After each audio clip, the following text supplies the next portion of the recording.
Welcome to our pre-show, and thanks to all of our replay viewers for coming back to check us out.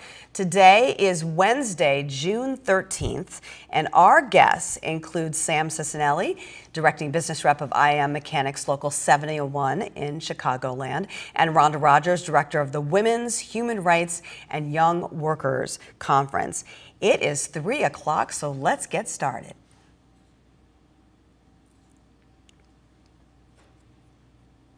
Activate your voice! Activate it now. Voice activation. Live from Maryland, this is Activate Live! Welcome to Activate Live. I'm Tanya Hutchins, and here's what's going on in the Machinists Union and beyond. We have some breaking news. The International Association of Machinists and Aerospace Workers has filed a lawsuit today regarding 3 recent executive orders issued by Donald Trump May 25th, addressing official time, due process, and merit principles. International President Bob Martinez says the federal employees who fulfill our country's mission every day should not be used as pawns in a political game. A dozen other unions have joined the suit, including the National Federation of Federal Employees, the American Federation of Teachers, the International Federation of Professional and Technical Engineers, just to name a few. We do have a complete list here. The Machinists Union represents about 110,000 federal workers at the Defense Department, the U.S. Forest Service, and more than 30 federal departments and agencies. Here's a short video with more information. We're standing on the shoulders of those who came before us. Randy Irwin is the president of the National Federation of Federal Employees, or NEFI. Since 1917, this IAM-affiliated union has fought for the rights of hardworking, middle-class U.S. government workers. 85% of federal employees are spread all across the country. They're not in the D.C., Maryland, Virginia, D.C. metropolitan area. They're spread out all over. So federal employees are everywhere. They're not just here in Washington. Also, when you think of the jobs that where we represent people, Department of Defense is the biggest, collective bargaining unit we have is the Department of Defense, making sure that our military is ready to defend our country.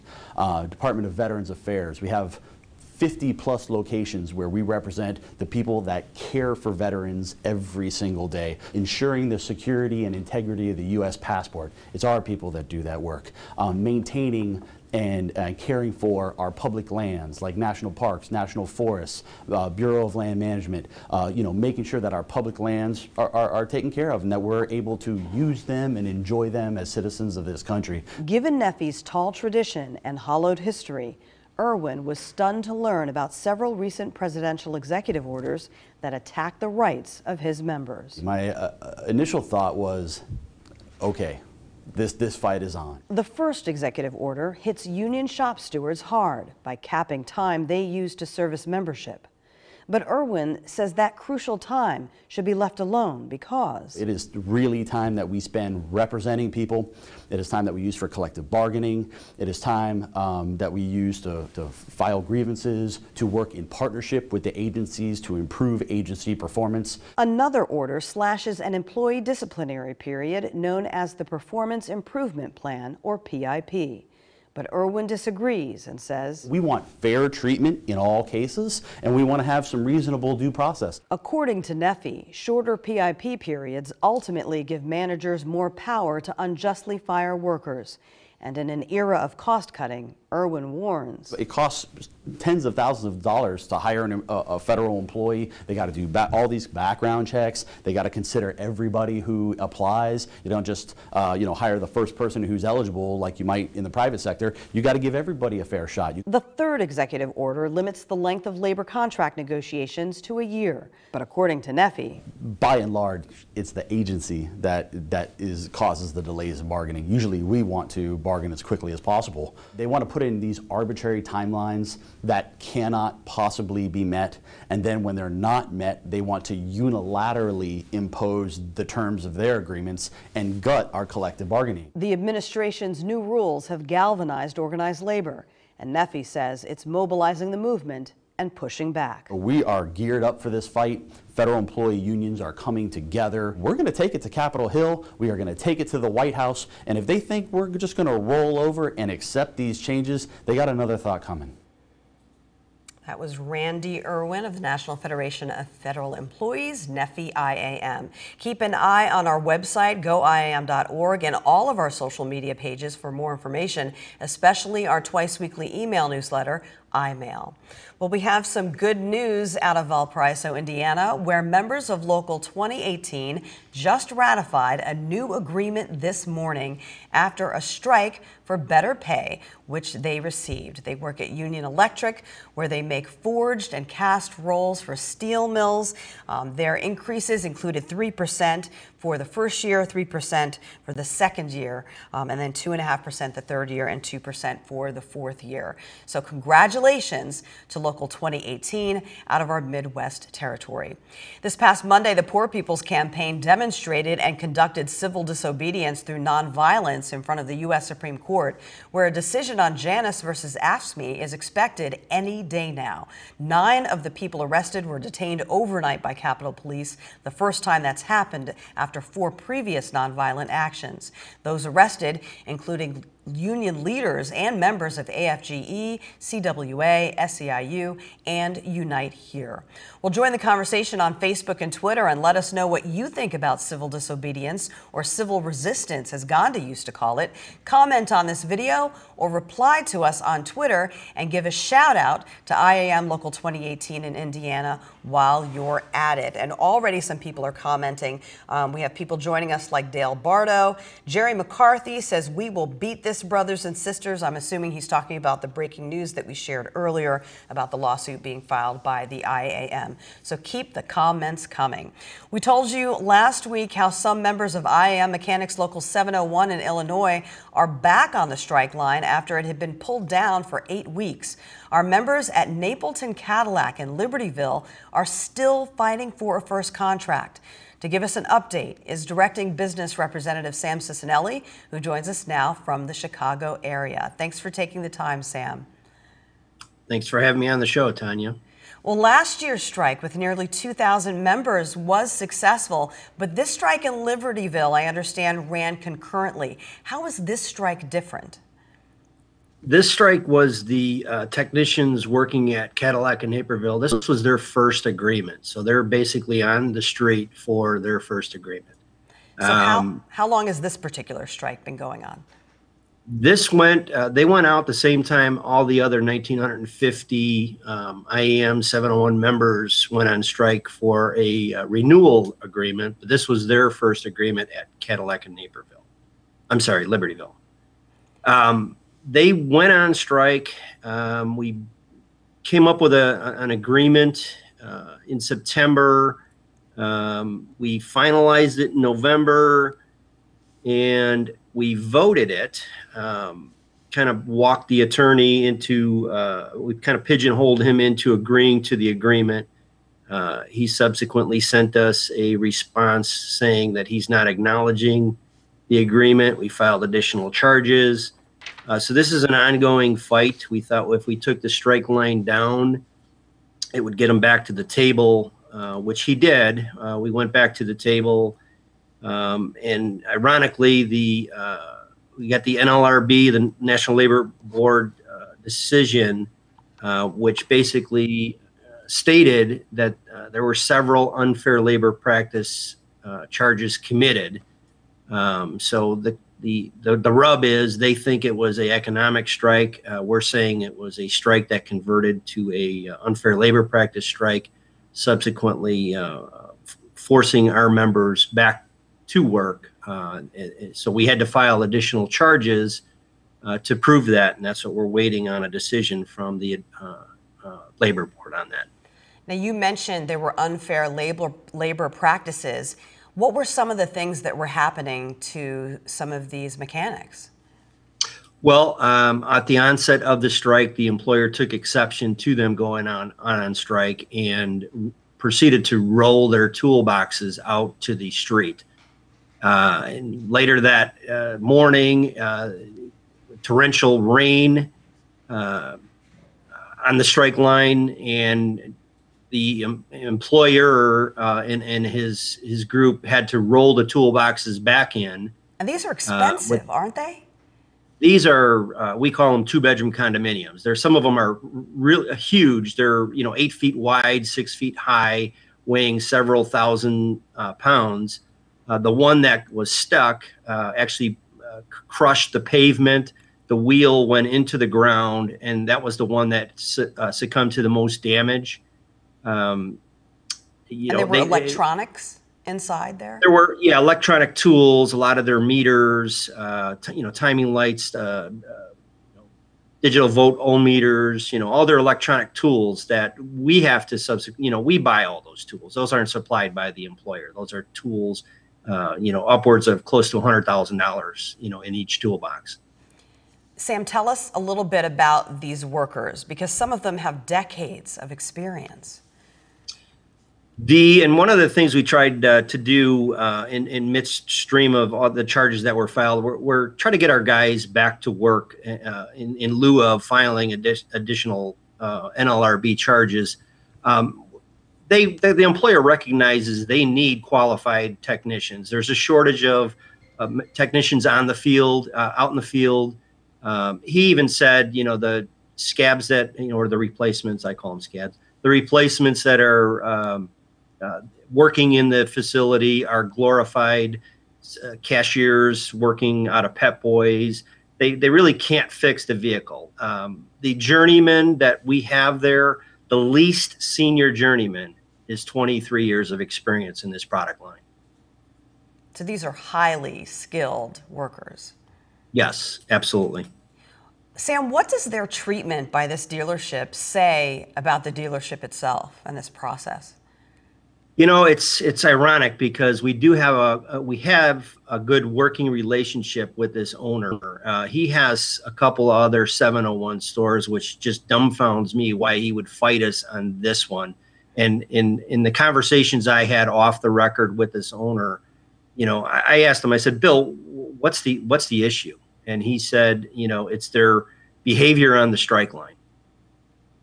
If you roll somebody's toolbox out on the day one of the strike and you destroy their livelihood, and then you threaten them with replacement workers, absent, the picketers sending the owner a dozen roses a week, how do you expect them to react to something like that? They're standing up for their federally protected right to peacefully demonstrate. So I don't understand what his issue or reservation is. I think he's just getting bad advice from the attorney.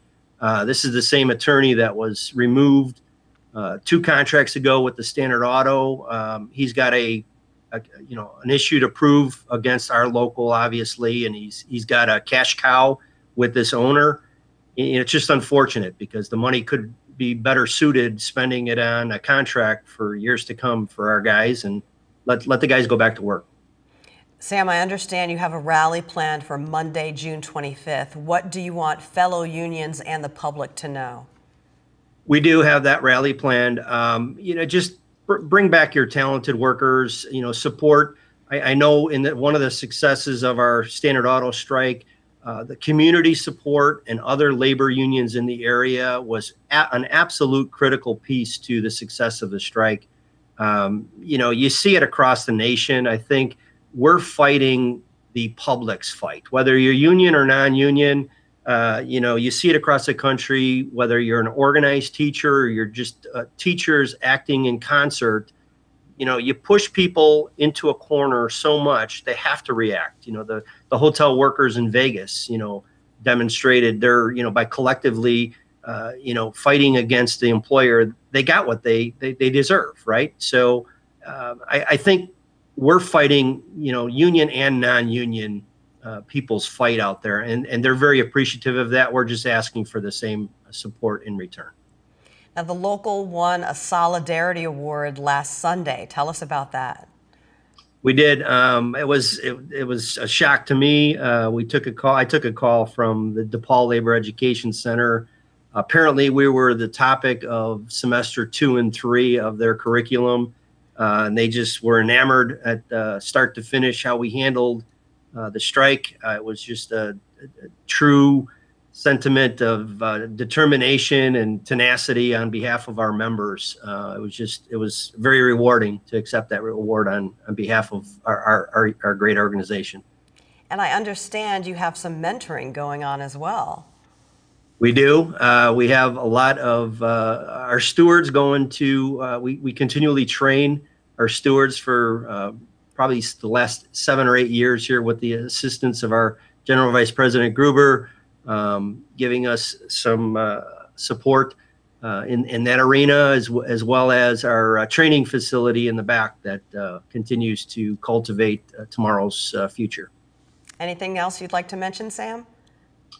Outside of just continuing the fight, I congratulate my brothers down in Indiana, Local 2018, and I continue to thank the IAM for their assistance day in and day out. It's a great organization to belong to. Thank you so much for taking the time today. Thanks for having me. That was Sam Cicinelli, Directing Business Representative of IAM Mechanics Local 701 in our Midwest territory. You too can join the conversation and give a shout out to the Mechanics Local 701 and tell us what you think about the solidarity the members have been shown and the mentoring that goes on in the Chicagoland area. So we've got a lot of comments so far. Craig Hughes has joined us, Dave Lehive, Sharon Coleman, Jael Shepard, and we have a lot of people just telling us support, like Jerry McCarty saying we will beat this, brothers and sisters. So we really appreciate the people that have commented so far, and you can comment even during the replay. Well, the Women's Human Rights and Young Workers Department has been busy working to reach Machinist Union members in every territory to equip them with the resources they need to make a difference in their locals and districts. Department Director Rhonda Rogers joins us now here in the studio. Thanks so much for coming in to join us, Hello. Rhonda. How are you? I'm good. How are you? Good. Now, we have conferences to help us with our training and communications efforts in the community as well. And I understand that it's been a while since we've actually had a women's conference. It has. But I hear there's one in the works. There is. So There tell is. us what you know so far. Okay, so here's what I know. It is scheduled for April 3rd through the 7th in Las Vegas at Bally's. Excellent. So the meeting space there, I went to look at the meeting space, and the meeting space there is a great space for a women's conference. Everything's all on one floor. The workshop areas are going to be really good to get to. So, and it should be, there should be a little free time too. We've got some really good stuff planned. What is the importance to making sure that we have these women's conferences? Because I know over the years, unions years ago didn't even have women's departments or women's conferences, and then we started to appeal to the needs of our women members. So just talk a little bit about the importance of having communication with all of our members and talking about women's issues. It's hugely important. Back in 1996, I believe, at the 96 convention, there was a resolution passed establishing women's committees, a women's department. Cheryl Eastburn, I believe, was the first director here in the United States. Heather Kelly, the first director in Canada.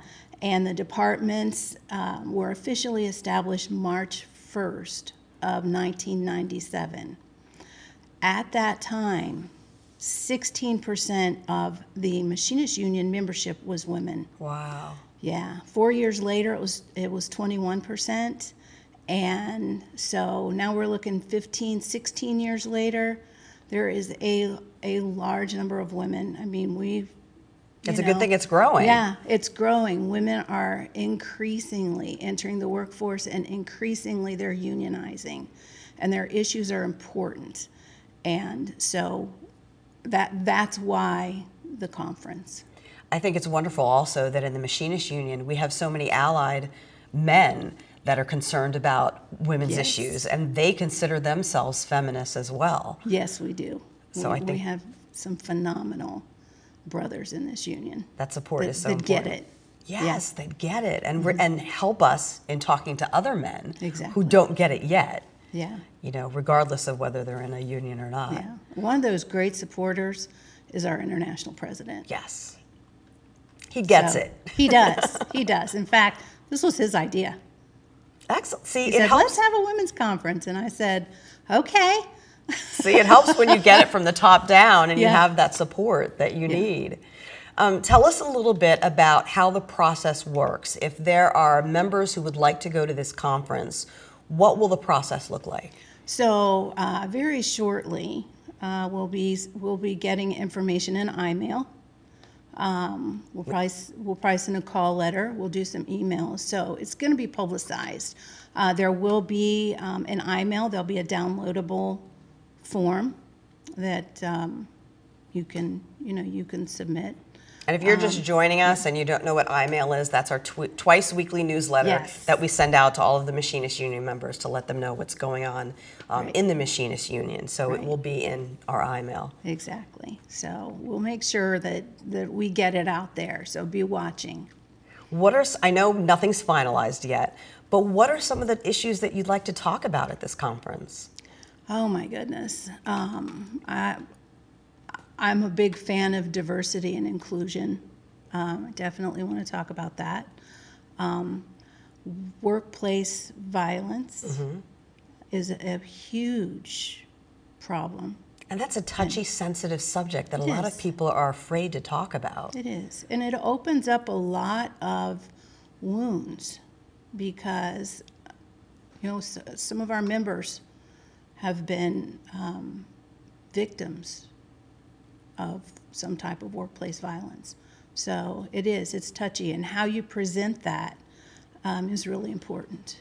So, Yeah. and another one that I'd like to do something around is human trafficking. In our airlines,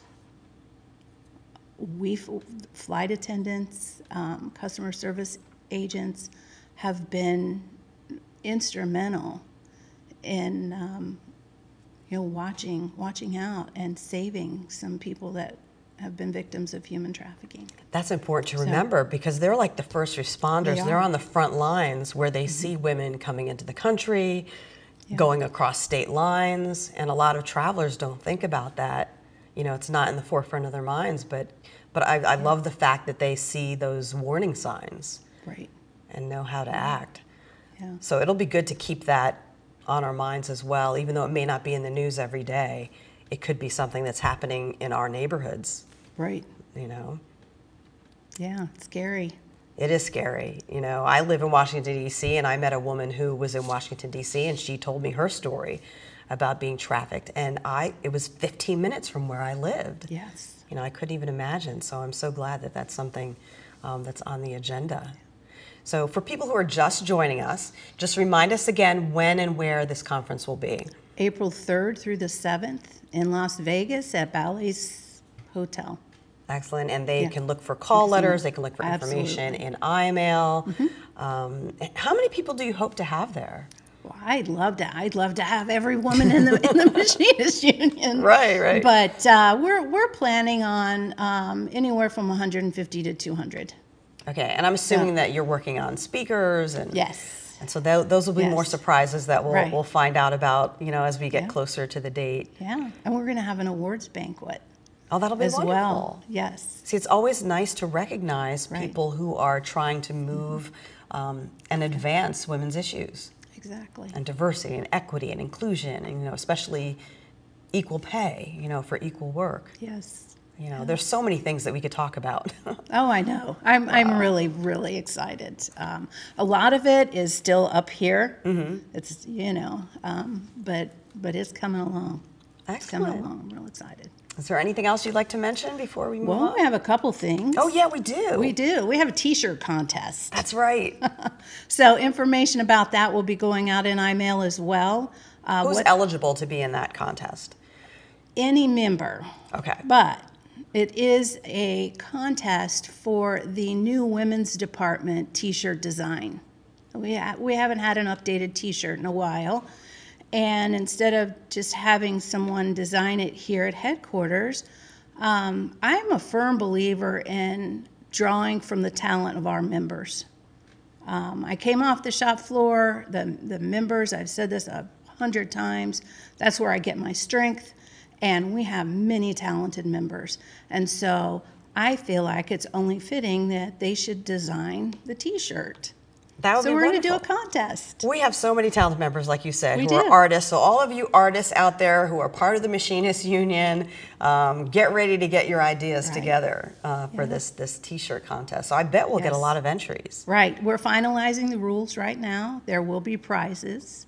So, so yeah, I'm real excited about that too. Excellent, and we'll help you publicize it right here. Awesome. So stay tuned. What else is going on? So we have some classes that are going to be coming up. The first one is the early part of September. I have a cheat sheet. That's okay. You can look at the cheat sheet. September 9th through the 14th is our first community services class of the year. Okay. And I'm real excited about that. This will be my first go round, presenting that class. So we're looking to do some different things in there. So that ties in with Yeah. our motto, justice on the job, service to the community. Yeah. So we have a lot of members all across the United States and Canada who are out in their communities trying to improve them. Oh, they're doing so many good things. Yeah. So that's pretty much where I got my start, was on the Community Services Committee. Oh, So and it makes you feel so good to give back to the does. community. It does. So It we'd does. love to highlight our members that are doing that every day, changing that image of what a union member is, because we know, but a lot of times the public doesn't know. So we need to get that word out there and Yeah. let people know what unions are really about. Exactly, because they get so many misleading ideas.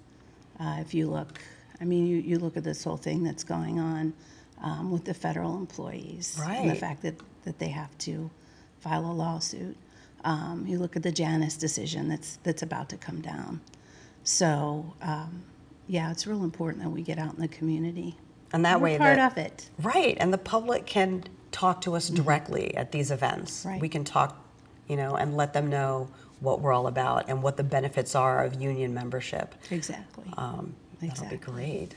Yeah, so then in October 21st through the 26th, we'll have our second women's leadership program of the year. Okay, that'll be So, wonderful. yeah, I'm looking forward to that because that'll come right, that'll be right around the corner from the women's conference.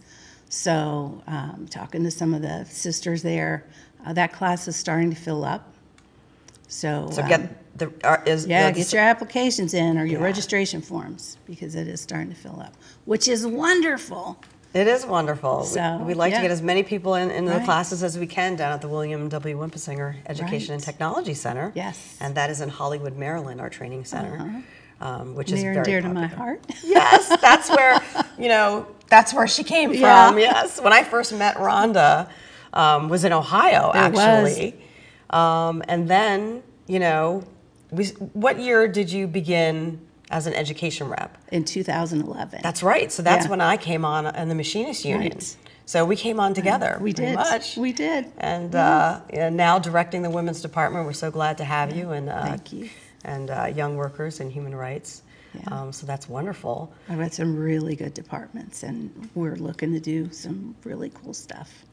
Can you So- think of anything else that our members need to know? Gosh. Just they have to keep those dates, and we'll, Yeah, please keep the dates open. Definitely. We haven't had a women's conference. I looked to try and go back and find the last women's conference. The best that we could pinpoint as far as an official conference was somewhere around 2000, 2002. Is there anybody out there who went to a women's conference? Yeah, because if I'd you love went to to a know. women's conference and you were around in 2002, let us know if you were at that women's conference and what year it was. Yeah. So all of you watching, just let us know what you know about previous, women's conferences. Right. I bet you Charlie McAuliffe one day will write it. He may know. I should have called Charlie. You got a message from James Wells, says, "Hey, teach." Hey. So hello to James Wells. Victoria Yes. Andrews-Winey joined us as well. Awesome. I hope I pronounced that correctly. So she's loving the conversation.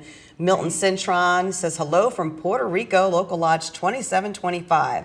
Hey, Milton, we are with all of you in Puerto Rico. So hello to you as well, and hang in there. Definitely. That's right. Yeah, here in August, I think we're going to go down for LACLA Right. and do some community services work down there too. Labor I'm Council for really- Latin American Advancement. Yes. Yes, I'm Really so looking glad. forward to doing that. I'm so glad that LACLA picked Puerto Rico as the location I to am help too. support and be in solidarity with Yeah. all of our members and all the union members in Puerto Rico. Yeah, really excited about that. So I'm happy about that as So, well. yeah. Well, thank you, Yeah. Rhonda. Well, thanks for having me. No problem. Come back anytime. I will. And we look forward to the classes in the fall. We look forward to having you all back on Activate Live as well, Awesome. and the women's conference next year. Yes. So It's going everybody's to be good. It's going to be fun. great. Sign up So for come on classes now. Thank you so much. Thanks. Well, if you need more information, just keep an eye on our website, goim.org, and also keep an eye on iMail, our twice-weekly newsletter, and you can see right there on our website, you can click on that slider right there, or you can click on iMail at the bottom of the screen, and it'll take you there, and you can find everything you want. We just want to thank Rhonda Rogers, our director of the IAM Women's Human Rights and Young Workers Department. So listen up, machinists. Are you a great photographer or writer? Is your layout design the best? Well, it's contest time, and time is running out for you to enter our photo and newsletter contest. The deadline is just 2 days away, June 15th, so get your entries in now. Check goim.org for entry information. That was the website that you just saw. Now, you can also submit to the Labor Media Awards competition if you or your local is a member of the International Labor Communications Association, or ILCA. That's ILCA. ILCA. You can enter categories like organizing, visual communications, electronic media, or best multimedia campaign. Physical media is due July 23rd. Online submissions must be uploaded by July 30th. For more information on the Labor Media Awards, visit ilcaonline.org. That's ILCA online.org. If you are a Machinist Union member interested in taking a summer class at our William W. Wimpesinger Education and Technology Center in Hollywood, Maryland, registrations are due now for August classes. Those classes are Leadership 1, Train the Trainer, and Spanish Train the Trainer, which is all in Spanish. If you're interested in taking the Community Services class in September, the deadline is July 9th. Our motto is Justice on the Job, Service to the Community, and this class will help you serve your community the union way. Well, here's a list of our upcoming state council meetings. The Iowa State Council meets June 12th to the 16th. The Washington State Council has its second quarter meeting, June 21st to the 23rd in Spokane, and the Texas State Council meets June 29th to July 1st in Fort Worth. Special events coming up include the Canada State Staff Conference is June 20th in Vancouver. The TCU IAM Convention is July 25th in Nevada, or Nevada as they say. The IAM Safety and Health Conference is August 12th in Maryland. You can register for that ASAP, and the Pride at Work Convention is August 23rd in Phoenix. The early bird deadline for Pride at Work is this Friday, June 15th. So you have 2 more days to get that early bird price if you're trying to go to Pride at Work. Well, the Make It in the USA video contest winners have been announced. And if you go to their website, buildbyusa.org, you can see who won Best Song, Best Non-Song, the Union Members Only category, and the People's Choice. So all of that information is on the Build by USA website, and you can see all the contest winners. And we would like to leave you now with the winning video from the best non-song of the contest. This one is actually called We Made It Here by Shireen Alhaji.